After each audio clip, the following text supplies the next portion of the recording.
Hi and hello guys, मैं ये video बहुत टाइम पहले से बनाने की सोच रही थी। मैं बस तेजी से बताती हूँ ऐसा कि मैं बात कर रही हूँ, क्योंकि मैं बहुत बारी सोची हूँ कि मैं एक पर्टिकुलर वीडियो बनाऊंगी वेट गेन के बारे में, पर मेरे से नहीं हो पाया है। नहीं मालूम, एक बार तो मैंने कंप्लीट भी नहीं वो तो अच्छा वो सब छोड़ो, ठीक है। तो हाय एवरीवन, आज हम लोग बात करने वाले हैं वेट गेन के बारे में। कैसे करते हैं, कैसे नहीं करते हैं, मैं सब कुछ बताऊंगी। और ये वीडियो बहुत रॉ रहेगा यार, तुम्हें कुछ कुछ वर्ड्स मालूम होना चाहिए क्या क्या होता है, ठीक है। बहुत लोगों को मालूम होगा, बहुत लोगों को नहीं भी मालूम होगा। मैं बताऊंगी कि कैलोरीज क्या होता है, माइक्रो न्यूट्रिएंट्स क्या होता है।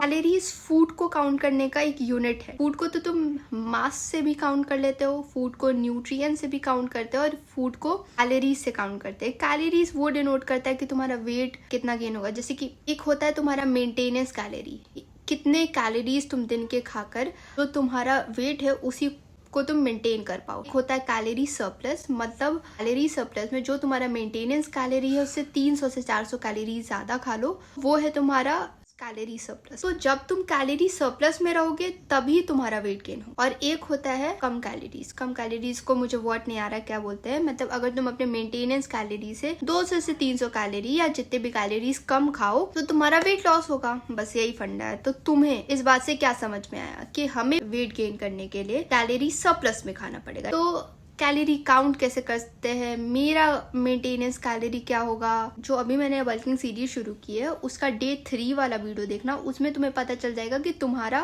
मेंटेनेंस कैलोरी क्या है। बहुत सिंपल है कैलकुलेट करना। एक बार वो पता चल गया तुम्हें, तो तुम्हें बस उतनी ही कैलोरीज तुम्हें खानी है। लाइक अगर तुम्हारा मेंटेनेंस कैलोरी निकल कर 2000 आ रहा है ना, तुम्हें मतलब 3-4-5 kg ही अब बस वेट गेन करनी है, तो 200 से 300 कैलोरी ज्यादा खाओ। अगर मान के चलो तुम बहुत ज्यादा अंडर वेट हो, मोस्ट ऑफ द लड़की जो मेरी ऑडियंस होगी वो बहुत अंडरवेट है, लाइक 35-34 kg की है, तुम लोग दबा कर खाओ 600-700 कैलोरी सरप्लस में खाओ, ठीक है। अगर तुम्हारा 2000 मेंटेनेंस कैलोरी है तो तुम लगभग 2700-2800 कैलोरीज खाओ, कोई इशू नहीं। और देखो क्या होगा ना, जब तुम इतना ज्यादा कैलोरी खाना शुरू करोगे ना, तुम्हारा पेट अकबका जाएगा कि भाई बंद कर दे। वो ऑब्वियस सी बात है। तो तुम 2800 कैलोरीज एक बार में नहीं खाओगे। पहले तुम 1500 कैलोरी खाना शुरू करो, फिर 2000, धीरे धीरे करके क्वांटिटी इंक्रीज करना। घर के खाने से नहीं होता है, तुम्हें कुछ कुछ और भी चीज ऐड करनी पड़ेगी। पर देखो हम लोग घर में क्या करते हैं, मोस्ट ऑफ द लड़की क्या, सुबह के 2 रोटी, रात में 2 रोटी और दोपहर में थोड़ा सा चावल खा लेते होगे। और तुम लोग को लगता होगा कि तुम लोग बहुत खा रहे हो। अगर चावल ज्यादा खा रहे हो और रोटी ज्यादा खा रहे हो तो तुम लोग को लगता होगा तुम लोग बहुत ज्यादा खा रहे हो, पर नहीं, ऐसा नहीं है। खाने को कैलोरी से कैलकुलेट करते हैं। अगर तुम एक प्लेट में पूरा भरकर सैलेड लेकर बैठ जाओ, उसका कैलोरी मुश्किल से 300 से 400 होगा। उसका क्या फायदा, तुम खुद बताओ। वही अगर तुम एक प्लेट में मान के चलो 2 पराठे ले रहे हो, 1 कटोरी दही,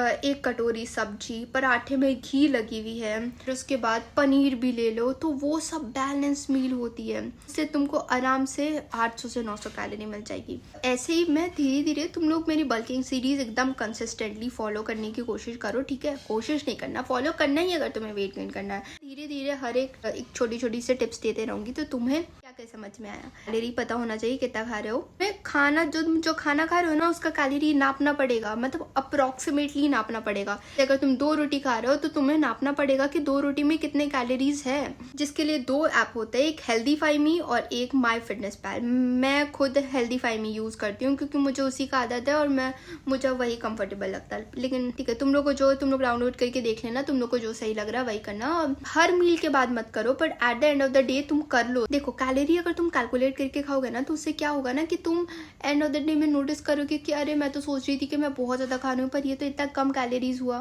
समझ रहे हो ना, इसलिए कैलोरी तुम्हें कैलकुलेट करना पड़ेगा। दूसरा मैंने ये बताया कि धीरे धीरे अपना खाने का कैपेसिटी इंक्रीज करना पड़ेगा। मतलब अगर तुम अभी अपना कैलोरी कैलकुलेट कर लिए, नेक्स्ट डे तुम सोच रहे हो कि मैं 2800 कैलोरीज खाऊंगी, नहीं हो पाएगा, उल्टी आएगी। और देखो उल्टी आती है अगर तुम्हें कुछ पर्टिकुलर चीज खाने का आदत नहीं है। तुम्हें धीरे धीरे करके बर्दाश्त करना पड़ेगा, धीरे धीरे करके खाने का हैबिट बढ़ाना पड़ेगा। देखो हर चीज में मेहनत है, ठीक है, लिटरली हर चीज में मेहनत है। अब तुम चाहोगे कि तुम ऐसे कर लियो और तुम्हारा वेट गेन हो जाएगा। और देखो अगर तुम वेट गेन करना चाह रहे हो तो तुम सोच रहे होगे कि अरे वेट गेन करना है, मैं तो कुछ भी खा सकता हूँ, बाहर का कूड़ा कच्चा बर्गर पिज्जा सब खाऊंगा, उसमें तो ज्यादा कैलोरीज होता है, उससे तो वेट गेन होगा। पर देखो थिंग इज कि तुम पहले से इतना ज़्यादा कैलोरी खा रहे हो, तुम्हारे पेट में पहले से इतना ज़्यादा जोर पड़ रहा है, फिर तुम ये बाहर का कूड़ा कचरा खाओगे, तुम्हारा पेट वो सब झेल पाएगा, पचा पाएगा? नहीं पचा पाएगा। तो तुम्हें सब मैनेज करके चलना पड़ेगा। वंस इन अ वाइल सही है, हफ्ते में एक दिन खाओ ना कूड़ा कचरा, रोज रोज कूड़ा कचरा मत खाओ प्लीज। प्लीज अपने डाइट में मेहनत करो, सब हो जाएगा। शॉर्टकट के पीछे मत पड़ो। मैक्रोन्यूट्रिएंट्स में क्या क्या आते हैं? मैक्रोन्यूट्रिएंट्स में आते हैं प्रोटीन, कार्ब्स, फाइबर्स और फैट्स। सब ये जितने भी चार है ना, सब इक्वली इंपॉर्टेंट है। तो तुम्हें अपने बॉडी वेट का 2x नहीं 1.5x लो। शुरू में 1.5x लो, फिर उसके बाद 2x प्रोटीन लेना शुरू कर लेना। 1.5x का मतलब क्या हुआ? मुझे कैलकुलेटर तो खोलना पड़ेगा, sorry.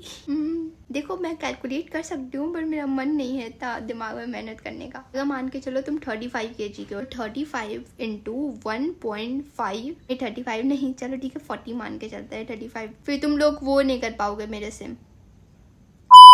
One eternity later. Relate, sorry, फिर तुम लोग रिलेट नहीं कर पाओगे मेरे से। तो मान के चलो तुम 40 kg हो, तो 40 मल्टीप्लाई बाय 1.5, ये कितना हुआ? 60 kg है, ठीक है। तो तुम्हें 60 ग्राम प्रोटीन डेली का लेना है। और फाइबर के बारे में बात करते हैं। देखो अगर तुम फीमेल हो ना, तो तुम 25 to 30 ग्राम फाइबर कंज्यूम करो दिन के, और अगर तुम मेल हो तो 35 ग्राम फाइबर तुम्हें लेना है। एकदम सीधा साधा बात सुन लो कि अगर तुम इतना फाइबर नहीं कंज्यूम करते हो तो तुम्हारा पेट खराब हो जाएगा। और अगर तुम्हारा फाइबर इंटेक पूरा नहीं ना हो पा रहा, तुम सीड्स लेना शुरू करो। बहुत तरह तरह के सीड्स होते हैं, pumpkin seeds, chia seeds, flax seeds, सब्जा सीड्स, वाटरमेलन सीड्स। प्रोटीन के बारे में मैंने मेंशन कर ही दिया। फाइबर डाइजेशन के लिए बहुत इंपॉर्टेंट है। कार्ब्स एनर्जी देता है तुम लोगों को, ठीक है। अगर तुम बस प्रोटीन वोटीन और वगैरह सब कुछ लोगे ना और कार्ब्स नहीं ले रहे हो, through out the day energy बहुत लो रहेगी। कार्ब्स का वो काम होता है। फैट्स हार्मोनल बैलेंस में और भी फैट्स के बहुत सारे फायदे हैं। फैट्स मोस्टली तुम्हें नट्स वर्ट्स में मिलेगा। पानी पीना है तुम लोगों को, दिन का 3 लीटर पानी पिए। देखो पानी पीने से क्या होगा ना, अगर तुम लोग मुझे बहुत टाइम पहले से फॉलो कर रहे हो ना, तो तुम लोग नोटिस किया, क्योंकि मेरे चेहरे में पिंपल भरे ही पड़े रहते हैं। जब से मैं लिटरली बहुत अच्छे तरीके से पानी पीना शुरू की हूँ, मेरा स्किन बहुत बेटर हो गया है। देखो ये पिंपल नहीं है, ये एक्ने मार्क है बहुत टाइम पहले का, ठीक है। अगर तुम्हें अच्छा फेस चाहिए, अच्छा हेल्दी बॉडी चाहिए, एनर्जी चाहिए, तो पानी तो तुम्हें पीना पड़ेगा। दिन का 3 से 4 लीटर पानी पियो। शुरू में अगर तुम 1 लीटर ही पानी पीते हो और डायरेक्टली अगर 3 लीटर पानी शुरू कर दोगे ना, तो बार बार भागना पड़ेगा बाथरूम। पर धीरे धीरे तुम्हारे बॉडी को जब आदत हो जाएगी, लगभग 1 हफ्ते में आदत हो जाएगी, तब इतना नहीं भागना पड़ेगा। पानी पीना शुरू करो please please please please please कर लीजिए पानी पीना शुरू मेरे लिए। नेक्स्ट किस टॉपिक में वीडियो चाहिए वो भी बताना, ठीक है। Bye bye, see you in the next video.